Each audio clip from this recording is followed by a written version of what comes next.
Assalamualaikum warahmatullahi wabarakatuh.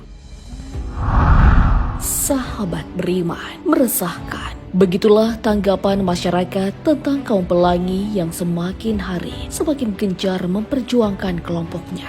Selama ini kaum LGBT sudah sering mendapatkan kebebasan berekspresi seperti slogan Pride Pun mereka.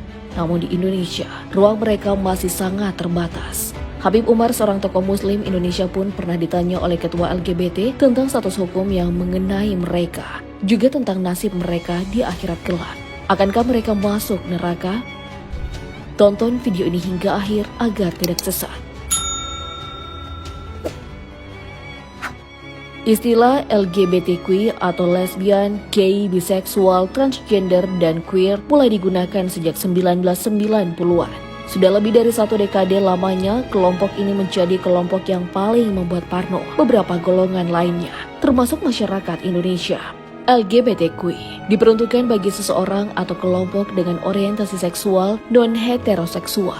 Belakangan istilah tersebut pun bergeser menjadi sebutan queer yang bermakna orang aneh. Kerusuhan Stonewall di New York, Amerika Serikat pada 1969 menjadi cikal bakal terbentuknya berbagai komunitas homoseksual hingga memunculkan kelompok queer. Pada kerusuhan tersebut, untuk pertama kalinya lesbian, gay, serta transgender bersatu dalam tujuan dan latar belakang yang sama mengenai konteks gerakan feminis serta hak sipil. Kerusuhan ini terjadi sebagai bentuk solidaritas perlawanan kelompok homoseksual terhadap diskriminasi sosial dan politik yang mereka rasakan selama beberapa dekade. Sejak awal, anggota komunitas tersebut menyebut diri mereka queer sebagai tindakan pembangkangan kepada polisi, guna merayakan hak mereka untuk mencintai siapapun. Setelah itu, kebebasan seksual pun terjadi. Namun tak berlangsung lama karena munculnya wabah penyakit HIV/AIDS di 1980-an. Sebelum dikenal sebagai AIDS, penyakit ini disebut kanker gay. Bisa dibayangkan, sebanyak 16.000 jiwa meninggal dunia akibat penyakit AIDS atau kanker gay yang mewabah pada saat itu.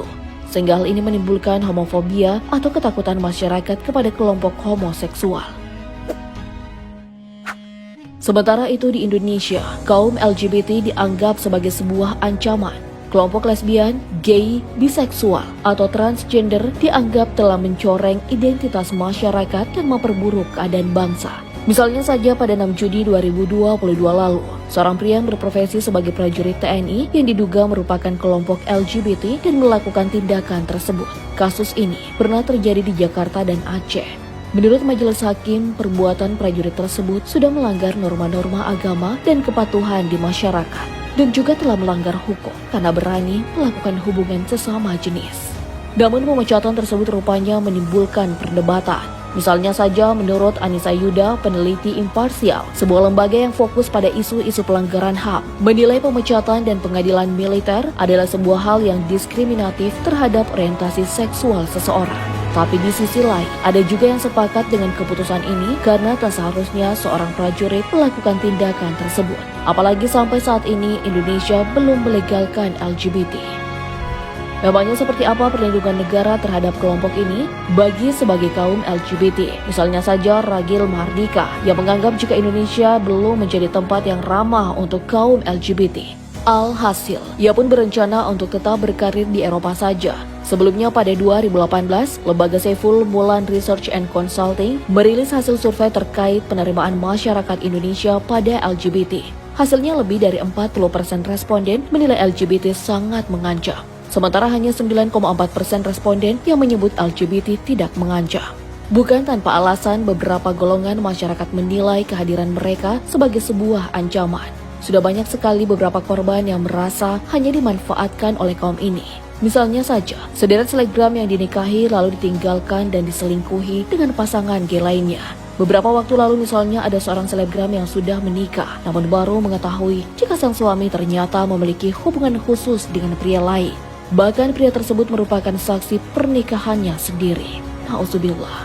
Tentu ini sangat berdampak pada kondisi mental dan kesehatan sang istri. Belum lagi jika mereka sudah memiliki buah hati. Apa jadinya jika sang anak tahu bahwa ayahnya tak mencintai ibunya dan memilih pria?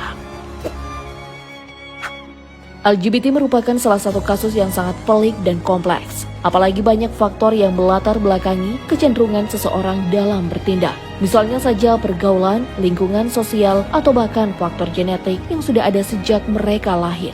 Namun banyak dari kaum ini merasa bingung dengan status mereka kelak di akhirat. Bahkan kelompok transgender dan kaum LGBT di Malaysia pernah menanyakan langsung pada Habib Umar bin Hafiz saat membawakan pengajian. Perwakilan tersebut bertanya bahwa banyak masyarakat menghakimi mereka akan masuk neraka. Tapi ada juga beberapa kaum tersebut yang ingin kembali kepada Allah. Habib berpesan agar kaum LGBT tetap menjalin hubungan dengan Allah seperti salat 5 waktu dan ibadah lainnya. Selain itu, Habib Umar juga mengingatkan kepada kaum LGBT tersebut untuk selalu membayar zakat yang telah diwajibkan dalam agama, berpuasa di bulan Ramadan, serta berbakti kepada kedua orang tuanya. Karena tak ada satu orang pun yang memiliki hak atau otoritas untuk menentukan orang tersebut masuk surga atau neraka. Tapi secara hukum, Islam dengan keras melarang tindakan ini. Hubungan sesama jenis, baik itu laki-laki dan laki-laki, perempuan dengan perempuan, haram hukumnya dalam Islam. Hal ini pun bahkan sudah disepakati oleh semua ulama. Tak ada perselisihan dan tawar-menawar tentang aturan ini. Dalam Islam, tindakan ini disebut al-liwat yang sangat mengacu pada perbuatan kaum Lut.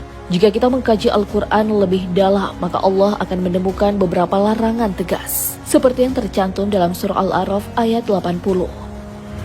Dan kami juga telah mengutus Lut ketika dia berkata kepada kaumnya, "Mengapa kamu melakukan perbuatan keji yang belum pernah dilakukan oleh seorang pun sebelum kamu di dunia ini?" Informasi yang lebih jelas terdapat dalam surah Al-An'am ayat 55. "Mengapa kamu mendatangi laki-laki untuk memenuhi syahwatmu, bukan mendatangi perempuan? Sungguh kamu adalah kaum yang tidak mengetahui akibat perbuatanmu." Imam Asy-Syafi'i memaparkan ayat 55 surah An-Naml merupakan teguran yang disampaikan secara berulang kepada kaum Nabi Lut atas perbuatan mereka yang melampaui batas. Mereka melakukan perbuatan keji hanya untuk memenuhi nafsu. Imam Asy-Syafi'i menyebutkan orang-orang Sodom adalah kaum yang bodoh terhadap larangan atas perbuatannya dan akibat yang ditimbulkannya.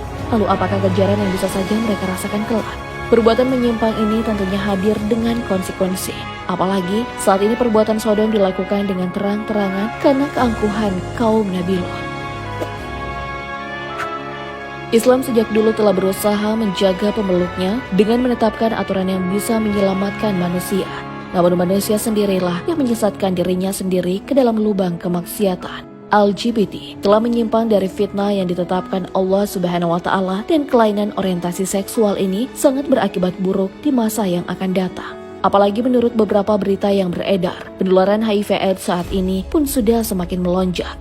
Sebenarnya penyakit ini bisa menyerang siapa saja, namun kaum gay dan transgender lainlah yang memiliki resiko penularan yang tinggi terhadap virus tersebut. Di Amerika Serikat sejak tahun 2005 hingga 2014, diagnosa HIV terhadap kelompok ini mengalami peningkatan sebanyak 6%.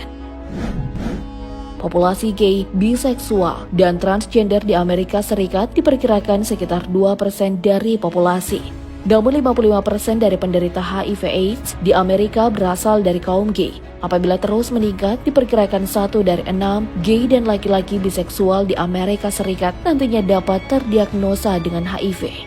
Memangnya apa sih yang mereka lakukan sehingga penularan virus bisa terjadi? Ada beberapa faktor seperti seks anal. Seks anal adalah aktivitas seksual yang dilakukan dengan memasukkan Mr. P atau penis seseorang ke lubang anus. Biasanya hanya orang-orang homoseks yang melakukan ini dengan nekat dan bahkan tanpa pengaman. Hal ini sangat beresiko karena selain menyebabkan alat kelamin luka, seks dengan model ini juga bisa meningkatkan resiko penularan virus. Sahabat beriman, begitulah LGBT berkembang hingga saat ini. Apakah kamu memiliki teman yang mendukung atau bahkan tergabung dalam kelompok LGBT? Wallahu a'lam bishawab. Wassalamualaikum warahmatullahi wabarakatuh.